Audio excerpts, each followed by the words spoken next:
আচলতে মই ৰাইজক সকলোকে নমস্কাৰ জনাইছোঁ মোৰ ফালৰ পৰা। তো এই যে দুদিনমান আগতে বা এদিনমান আগতে যিটো আমাৰ নামত অপপ্ৰচাৰ দিছে, কিছুমান বন্ধ নেতাবিলাকে আহি কৈছে যে এই আমি ৰাস্তাৰ ওপৰত মাটি পেলাইছোঁ, এইটো একেবাৰে বিলকুল মিছা কথা হয়। তো এইটো আমাৰ পূৰ্বপুৰুষৰ পৰা আমাৰ আটাকৰ নামত এতিয়াও মাটি আছে বা আমাৰ দেউতাৰ নামত আছে। এই মাটিবিলাক আচলতে আমাৰ হয়, যিখিনি ৰাস্তা দিব লাগে তো অলৰেডি আমি দিয়ে দিছোঁ, ৰাস্তা অলৰেডি আছেই। তো অলৰেডি এই যে তেওঁলোকে দাবী কৰিছে 50 হাত মান দূৰতে অলৰেডি চেংচন কৰিছে, কাম পেলাইছে, নতুনকৈ বেনাৰ মৰা আছে, পোষ্ট কামো কৰিছে তেওঁলোকে। তো আপোনালোকে এতিয়া চাবও পাৰিব, কথা নাই।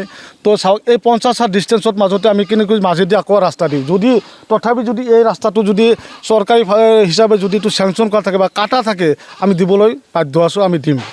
কিন্তু কথা হ'ল এইটোৱে, যদি আমাক দেউতাকৰ ওপৰত যিটো তেওঁলোকে অত্যাচাৰ কৰিছে বা যিটো মাৰধৰ কৰিছে বা এনেকুৱাকৈ ভাবুকি প্ৰদান কৰিছে, আমি যেতিয়া ঘৰত নাথাকোঁ তেওঁলোকে আমাৰ দেউতাকক মাৰি পেলাব। এটাকৈ আমি দুটা ভাই ককাইক আছোঁ, এটা দেউতা আছে, আমাৰ সকলোকে এটাকৈ সকলোকে মাৰি শেষ কৰি দিব।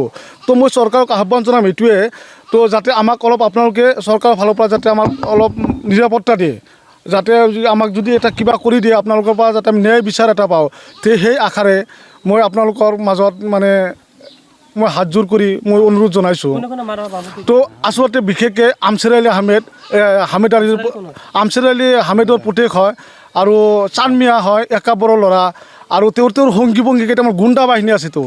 তেওঁৰ এই যোৱাতে এইভাগৰ বাটত 2 কিলোমিটাৰ দূৰতে কিছুমান ল'ৰা আছে, তেওঁৰ সংগ বাংগ আছে, এটা ইউনিটিতে তেওঁ কাম কৰে। তেওঁলোকে আমাক ভাবুকি প্ৰদান কৰিছে, এই বাটেৰে অহা যোৱা কৰিলে আমাক কেতিয়াবা অকলশৰীয়াকৈ পালে আমাক আঘাত কৰিব, আমাক মাৰিব, আমাক এই বাটেৰে চলা ফুৰা কৰিব নিদিয়ে, এনেকুৱাকৈ আমাক হুমকি দামকি তেওঁলোকে প্ৰদান কৰি আছে। তো এনেকুৱাকৈ যেতিয়া আমাক প্ৰদান কৰি থাকিব, অকস্মাত যেতিয়া আমাৰ ল'ৰা ছোৱালী স্কুলৰ পৰা যাব এই বাটেদি, যেতিয়া তেওঁলোকে মাৰিব, তো মাৰাৰ লগে লগে আমিও তেওঁলোকক আমি থিয়াইতো নমৰোঁ, তেওঁলোকক আমি নিশ্চয় এটেক কৰিম। তো সেইকাৰণে যাতে ইয়াতকৈ আৰু ডাঙৰ প্ৰচেছ নহয়, মই চৰকাৰক বা ৰাইজক মানে আহ্বান জনাম, এই বস্তুটো তেওঁলোকে আমাক মীমাংসা কৰি দিয়ক। হয়, অলৰেডি কৰিছে।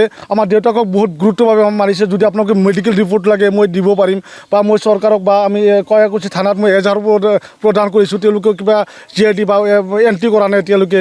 আসামে এটাক ধৰিছিল, তেওঁলোকে কিবা এটা পলিটিক্স লাইনতে তেওঁলোকে অলৰেডি এৰিয়ে দিছে। গোটেইকেইটা মানে আসামীক ধৰাও নাই, আমি যিকেইটা নামত কেছ ফাইল কৰিছিলোঁ সকলোকেইটা ধৰা নাই, তাক ধৰিছিল যদি তেওঁলোকে এৰি দিছে। ৰাইজৰ তৰফৰ পৰা ৰাইজৰ সুবিধাৰ্থে ৰাস্তা অহা যোৱাৰ কাৰণে ৰাস্তা লাগে সত্য, কিন্তু আমাৰতো যিখন ঘৰ আছে, ঘৰৰ পূব চাইডে দি ৰাস্তা দিছোঁ, দক্ষিণ চাইডে দি ৰাস্তা দিছোঁ, পশ্চিম চাইডে দি ৰাস্তা দিছোঁ। এই যে পোষ্ট এখন আছে, এই পোষ্টৰ ইমুখে ৰাস্তা একজনে মাটি পৰা নাই, স্কিমকে ধৰা নাই, আৰু জীৱনত মই শুনাও নাই। যদি চৰকাৰী স্কিম এনেকৈ ধৰা থাকে যে ৰাস্তা তাকলৈকে বনোৱা আছে, ধৰা আছে, আমি দিম বুলি প্ৰতিশ্ৰুতি দিছোঁ।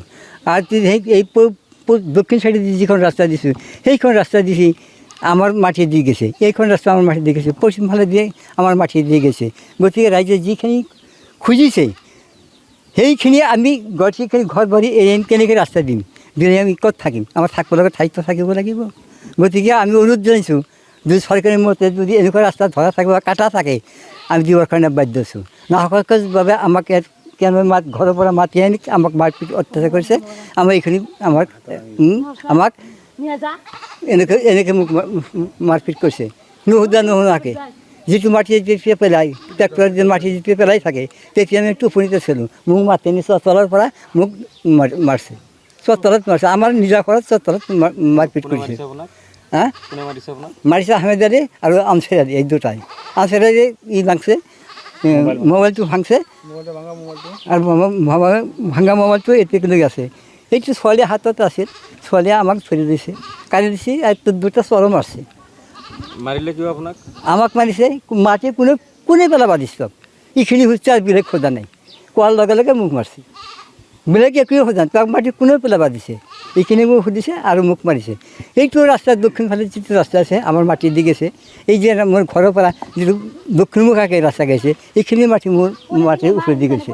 মই আশা কৰিছোঁ যে এই যে অংগনবাদী একাউণ্ট চেণ্টাৰৰ ওপৰত নিৰ্ভৰ কৰি 6,24,024 টকা ধৰি তাতে এই বিল্ডিং কেনেকৈ বনায়, আমাৰ এইটো ৰাইজে চকুত নেদেখে নেকি? ৰাজহুৱা মানুহে চকুত নপৰে নেকি? আপুনি এটা কথা কৈছে যে এইফালে যিটো ৰাস্তা চৰকাৰী চলিছে এইটো আচলতে ৰাইজৰ সুবিধাতে আপোনাৰ মাটি আছিলে আপুনি এৰি দিছে। অঁ এৰি দিছোঁ, এইখিনি এৰি দিছোঁ। এতিয়া এই অঞ্চলৰ সকলো মানুহ এটা ৰাস্তা দি চলি আছে। আৰু চলি আছে, সকলো চলি আছে। আৰু এইটো ৰাস্তা যে মানুহ আৰু এই ৰাস্তা দি চৰকাৰী হিচাপে কিবা কাম কিবা আহিছিল নেকি আগে? আগে আহিছিল, ৰাস্তাত আহিছিল আৰু এই কি মেম্বাৰ বা প্ৰেচিডেণ্ট লগত থাকি এম এল এ লগত থাকি এইখন ৰাস্তা বনাই দিছে। এটা আৰু নতুন যে ৰাস্তা এটা ধৰিব খুজি আছে এইটো আচলতে কাৰ মাটি হয়? এই যিখন ৰাস্তা ধৰিব খুজিছে এইটো মোৰ মাটি হয়। এই গোটেইখিনি মাটি যদি ৰাস্তা কাৰণে এৰি দিব লাগে আমি ক'ত থাকিম? গতিকে মই সেৱা জনাইছোঁ সেইখন ৰাস্তাৰ ওপৰেদি। জোৰ জবৰদস্তি কৰি আৰু জোৰ জবৰদস্তিকে মোক মাৰপিটো কৰিছে, প্ৰমাণ আছে মাৰপিটো কৰিছে। ৰাইজে কিন্তু এটা অভিযোগ উত্থাপন কৰিছে যে পূৰ্বকালৰ পৰাই আগতো কোনো আৰু এই ৰাস্তাখন বাহাল থাকিব লাগে এইবোৰ নে সেনেকুৱা এনেকুৱা আমাক সেনেকুৱা কোৱা নাই, সেনেও কোৱা নাই, আগতেও কোৱা নাই, কোনোদিনেও কোৱা নাই। যিদিনা কাৰ্য হয় সেইদিনাই কৈছোঁ তাক কোনে মাটি পেলাব দিছে, ৰাস্তাৰ ওপৰত কিয় মাটি পেলাইছে? আমি কৰিছোঁ সেনেকুৱা তোমাৰ চাহ ধৰা নাই বা কাটা নাই, মাটি পেলোৱা নাই। ৰাস্তাত মাৰি পেলোৱা নাই। আমি ৰাস্তাত মাটি পেলাই নাই, আমাৰ মাটিতে আমি ঘৰ বনাবৰ কাৰণে আমি মাটি পেলাইছোঁ।